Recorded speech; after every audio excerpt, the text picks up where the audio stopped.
Welcome to your Joyful Riches podcast, where you gain precious tips and tools for creating the life that you love with more ease, even if you are facing adversities. This podcast is delivered alongside with the International Childhood Cancer Charity, where we empower, in addition to emotionally and physically, heal disadvantaged children with cancer globally, one child at a time.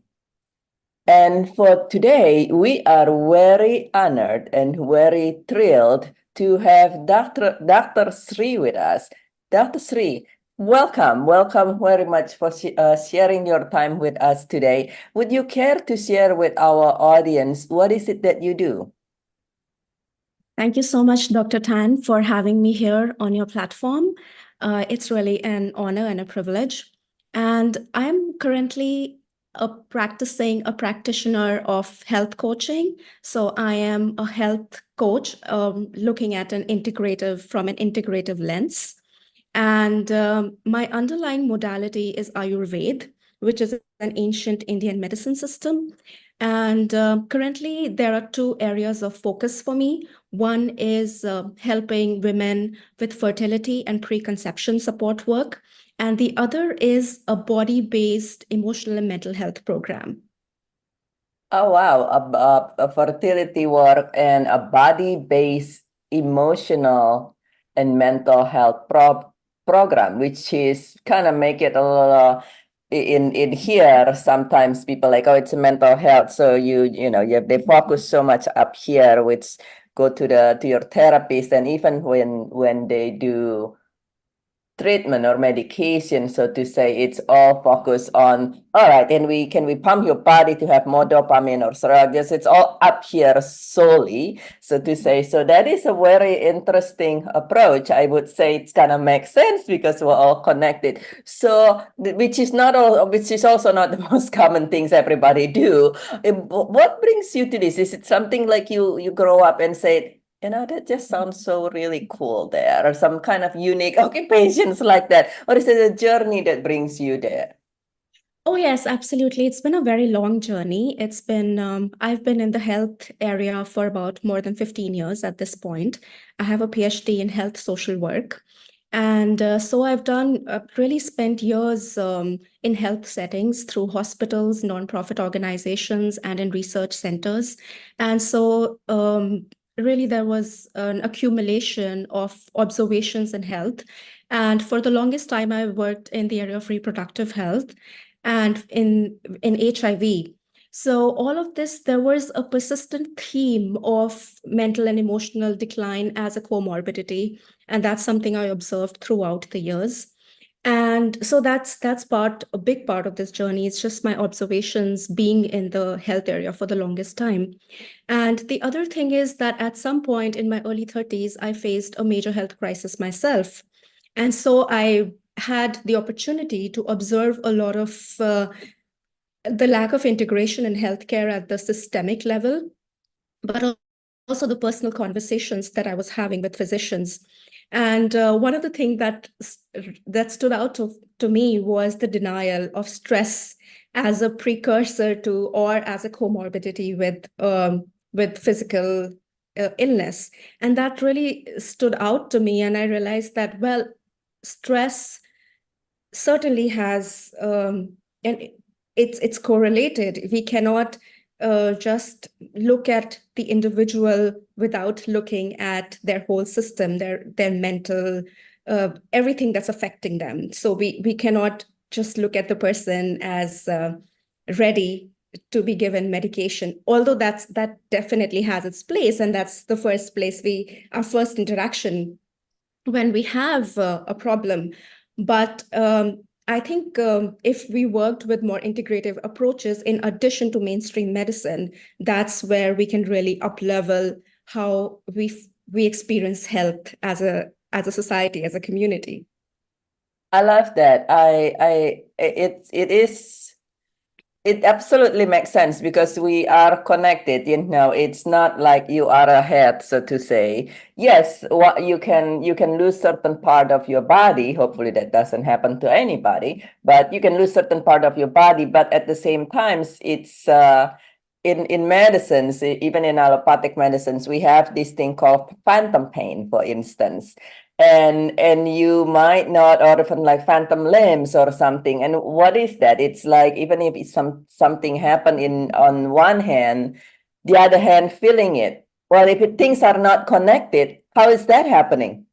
Yes. It's like the or redirected pain, and then sometimes we noticed it with those who has amputations for unfortunate reason, and then the area is still hurting, and it was like there is like literally nothing there that you could possibly even touch, and it's feeling weighs down and so forth.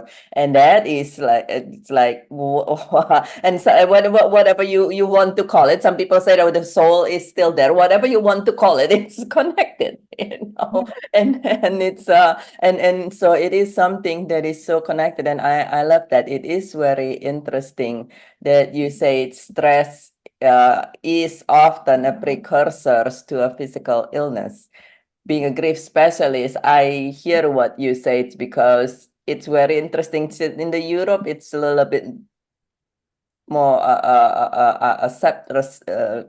people seems to be more receptive in some Asian country, but here there are many physicians and psychotherapists who still does not realize, even though there are TED Talks and things like that about it, that, for instance, the concept of broken heart is not only a romantic idea, it actually something that happened with the body. When you're grieving so much, it shuts down your system and you can die from that.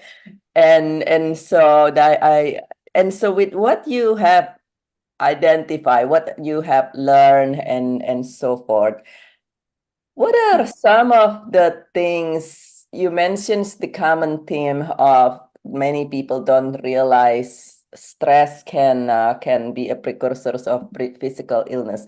Are there some other theme that you see that contribute to whether mental or physical condition in people on a day-to-day basis in this modern day society, particularly if people facing challenges, but even if they are living life in this Western world, so to say.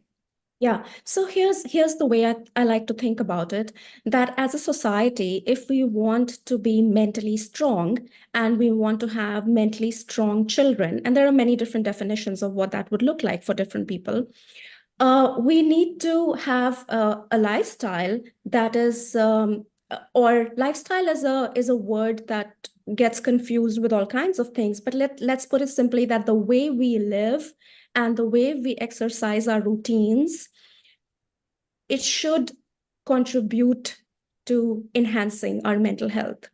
And because I work with Ayurveda, in addition to the health social work tools I have, it really helps me to tap into natural medicine and what we can do with our own body to keep ourselves in a positive situation.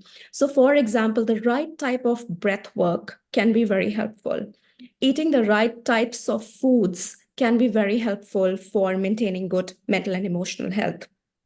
And um, just nature walks, the right kind of yogic postures, that's again connected with Ayurveda, but in general as well, the right type of exercise for your body will help in maintaining good resilience for mental health in addition to the physical health.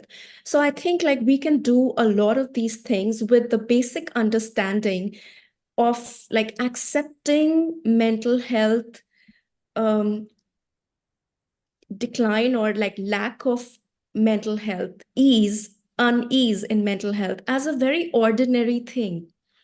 I think the acceptance really has to be that as a society, we are all going to face in one way or the other, right from experiencing sadness to schizophrenia. This is a very large spectrum or what it looks like.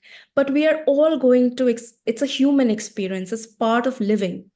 And so if we look at it with that lens, we can be really kind to ourselves and have built a lifestyle which is conducive to having this resilience.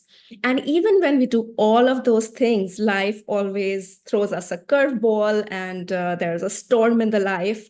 But then your boat is really strong and you have a good coping mechanism, because that's what we are really looking at. We're looking at healthy coping mechanisms, with the assumption that that storm is going to come.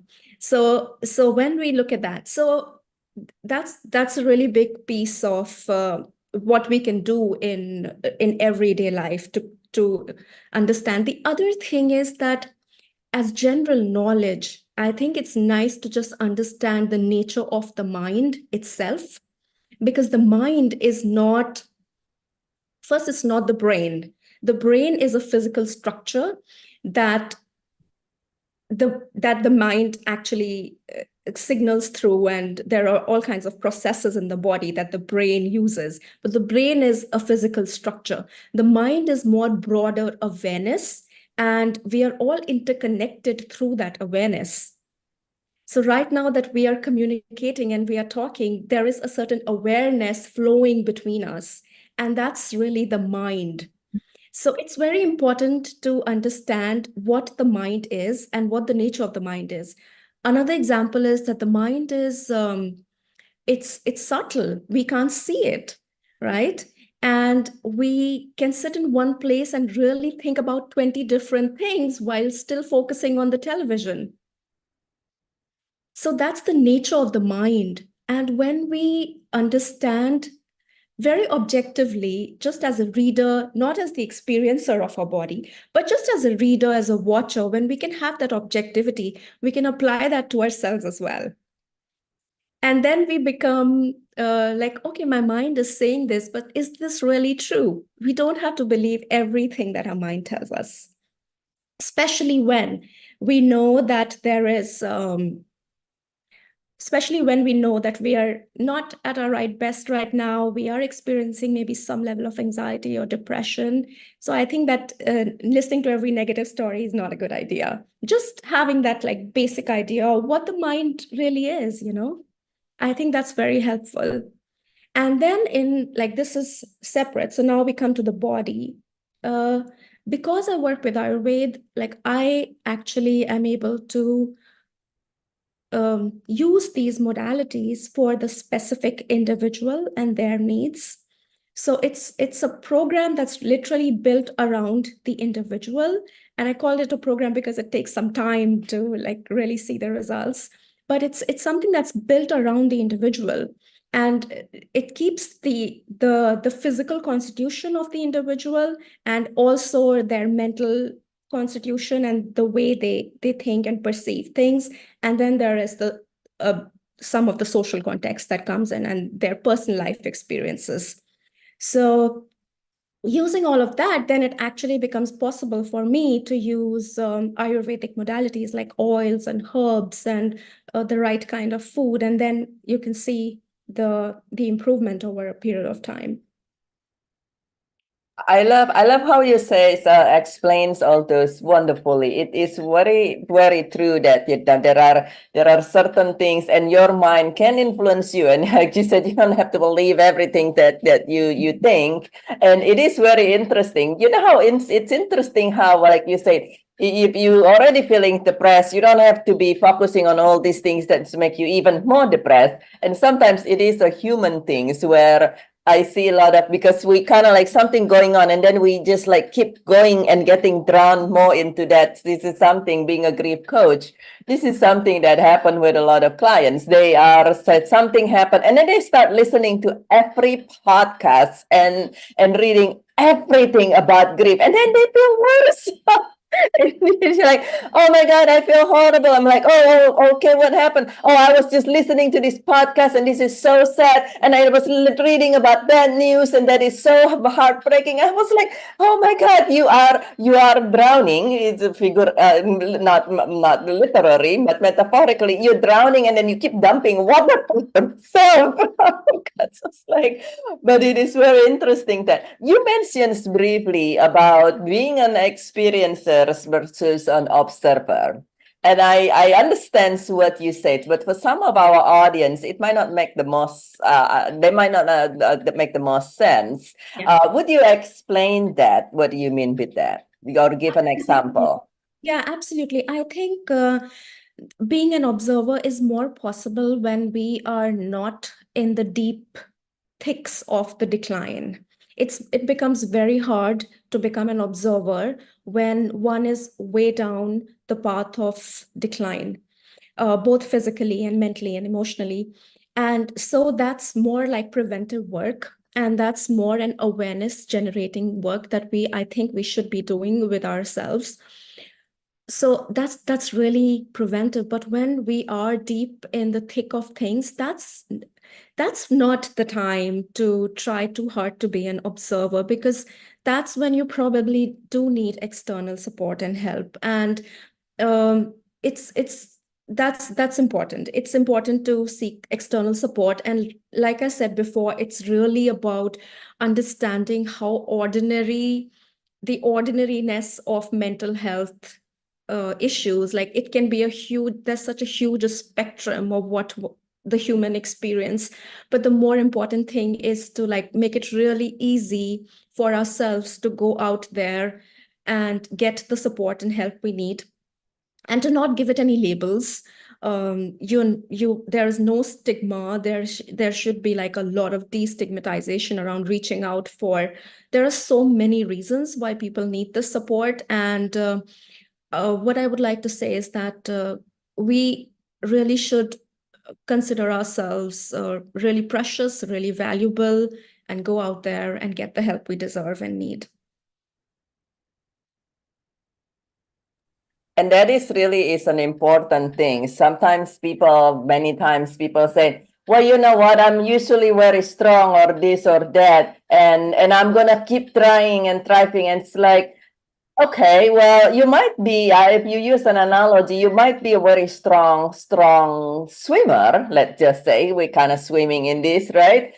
In this life, you might be a very strong swimmer, and at the same time, if you are in a thunderstorm and in a turmoil and in a tsunami, if you never survive a tsunami on your own and trying to swim, you might just want to consider receiving some help there. And that is one thing that's for sure. Now, you mentioned about Ayurveda method, and is that something that can you explain to our audience what is involved in the Ayurveda approach? Yes, absolutely. So Ayurveda is an ancient Indian medicine system.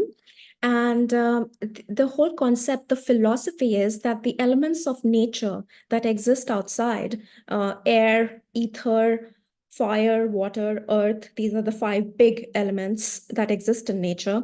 These elements also exist in our body.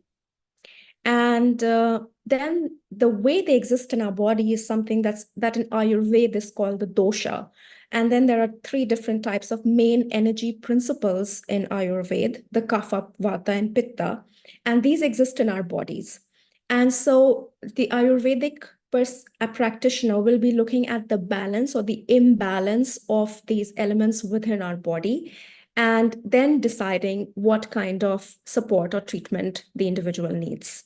So this is really very broad and basic. At this point, Ayurveda is really popular across Europe. In the US, we have a lot of people who love it because it is natural, using one's own body, using plant medicine, using oils. Like this is all very natural. It doesn't come with any side effects. And so that's a big, at least in my world, that's one of the big reasons I use it, because I like to use things from nature.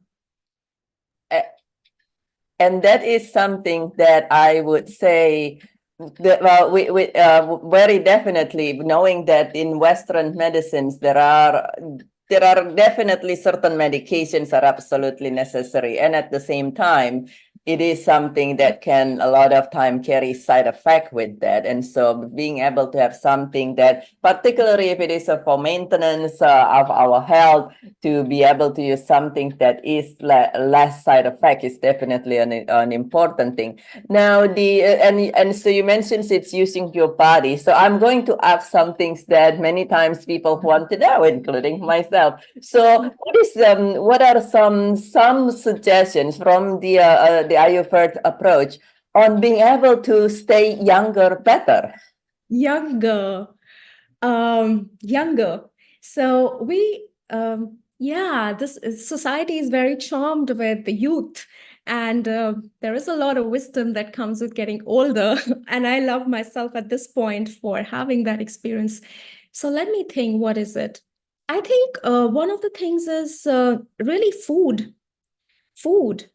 We all consume food all the time. I think it's very helpful, and I think that a lot of food that we have exposure to is full of, it's artificial, it's highly processed, it's junk food, fast food. So if we can avoid that and eat natural foods, I think that's one very easy way to keep ourselves looking and feeling younger. It affects the whole body and affects the mind. And so, in general, like there is nobody who doesn't consume food. So we have to be more picky about our choices. We can be more picky about our choices. Yes. Yeah, I love that, because what you put in your body, sometimes we are very focused on with the spans, and nothing against this industry. It's definitely everything has its own place, right? But with the spans of the cosmetic industry, sometimes it's like you bombard it with 15 different things for your for moisturizing your skin, which of course all have its place. And at the same time, if I'm a very premium example of this, actually, it's a high stakes, if I can say this. If you can put whatever moisturizers on your body, if you let yourself get dehydrated, it doesn't mean anything. Your skin still feel and look horrible. And so even some things that simple, if we want to be staying good, then allow ourselves to have this the high to know what is it that we're taking in, and then to be able to coordinate the inside and the outside. Sounds like that is wonderful. And you gave a couple tips on how to be to receive help and so forth. Is there any other tips from your experience, your personal experience, as well as from Ayurveda, if people, let's say, facing quite a challenge in life, whether it is from cancer of a loved one or personally, or it is some other form of adversity, particularly health challenge in life? Do you have any other advice that they can do? You mentioned some breath work and something, or anything that you can do, that people can do immediately while Yeah. they are trying to connect with you. Yeah, absolutely. I think my clients tend to be high achievers, and one of the things I tell them is that do not underestimate the power of doing something for just 15 minutes. So, taking out time just for 15 minutes if we are meditating during the day, just for 15 minutes, taking that 15-minute nature walk. So sometimes we feel like we have to be perfect and we have to have a plan about how these things, but it's really the cumulative effect of these things can really be strengthening and empowering. And so give yourself that 15-20 minutes, and do not underestimate the influence of what that can do for you in the long run. And so, like, no perfectionism, just like 15-20 minutes. Don't underestimate the power of that. So that's one thing. Um, the other thing is television, Netflix, and these kinds of like the things that we consume with what we watch. Like I like to tell people to be mindful of what they are consuming because it's a form of consumption in Ayurveda. Like all our senses are always consuming. So what we expose ourselves to is really important. And so, like watching more things that are inspiring, that are maybe intellectually stimulating versus a lot of crime thrillers and like dark things. It sounds really simple, but overconsumption of those things actually affects the mind. And so we want to be kind to ourselves. Like, of course, there's a place for all of that, but not to overconsume that. Yeah. It's kind of what you said earlier. It's anything that you put into you, and whether it's a physical food that you can eat, Yeah. or what is it that you are feeding your mind, so to say. So, and because it is all integrated, and I love that sometimes people say, oh, I absolutely don't have time. I just don't have time for myself to do anything. and they have this concept of they need it an hour a day or something like that. But you say it's 15 minutes a day is something that can make a big difference. If you just sit, sometimes I teach my clients, like, even as you are brushing your teeth, instead of thinking about 20 different possible scary scenario of whatever it is, sometimes our mind can get very creative, right? Or like you say, people a lot of time, many people have, like, if they have TV in the bedroom or something like that. Nowadays people have TV in the bathroom. Yeah.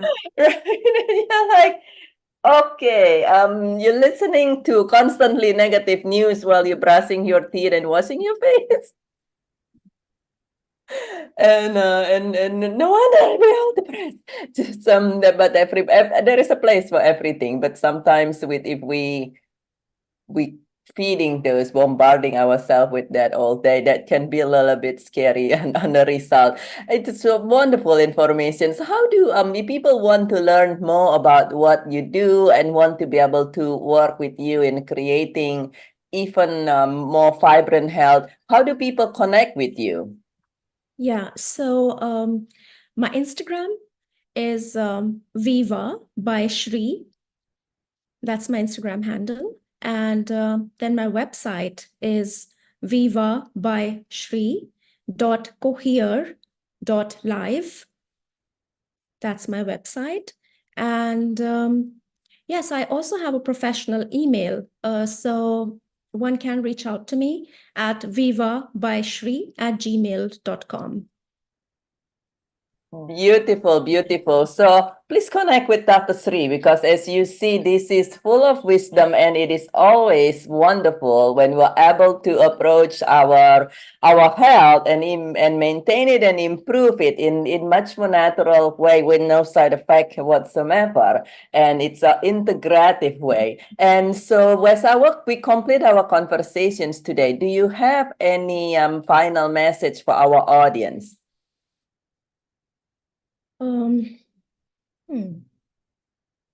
I think for all of us, and for especially those who are experiencing any kind of emotional mental health uh, distress, it's really important that we look at ourselves as human first. And what I mean by that is to really truly look at the how precious our soul is, and just how precious this life flowing through our system is, without being attached to our relationships, the house that we live in, the car that we own, the position and the title and the authorities that we have. Like to look at ourselves separate from that, and to just really strip ourselves of all of that, and to look at ourselves from this like precious living life perspective. And in that moment, I feel like if we can look at ourselves just for a little bit like that way, a lot of healing then becomes possible. And then you can use a lot of different modalities and do things for yourself. But that I feel is like an energetic space from which healing becomes possible.